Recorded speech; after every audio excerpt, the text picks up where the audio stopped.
Саламатсыздар ма балалар? Бүгінгі сабағымыздың тақырыбы Харди-Вайнберг заңын қолдану. Харди-Вайнберг заңын үйренгілеріңіз келсе, осыған дейінгі видеоларды қарауларыңызға болады.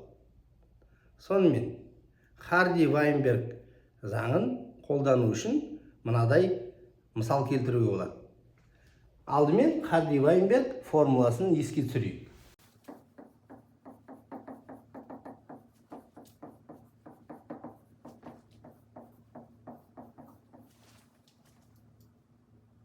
Есеп бойынша ірі қара популяциясындағы мүйізсіз ірі қаралар доминантты 75%.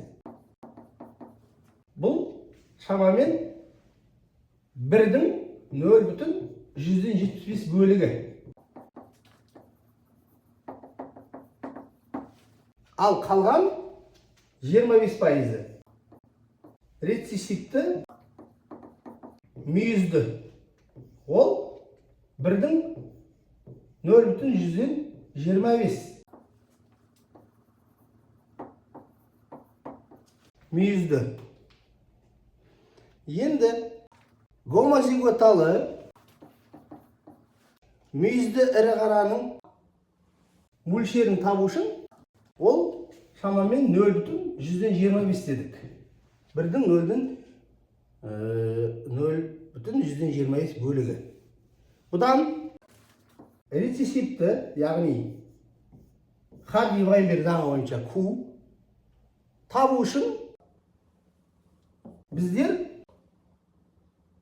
формула бойынша міне Q квадрат, яғни 0,25 түбір асты тең болады 0,5. Енді P-ні табамыз. Яғни доминантты белгіні табу үшін біздер белгілі болған, яғни 1 азайтылған 0,5 тең болады 0,195. Бұл біздің P-міз.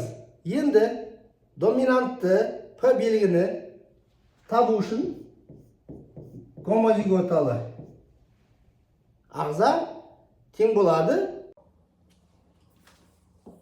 P квадрат. P квадрат бізде 0,195.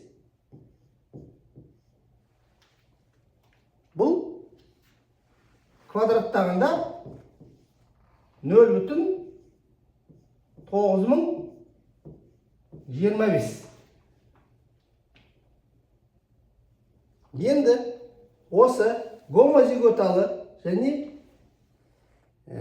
доминантты рецессивті белгілердің барлығын бірге гетерозиготалы ағзаны табуға болады. Ол үшін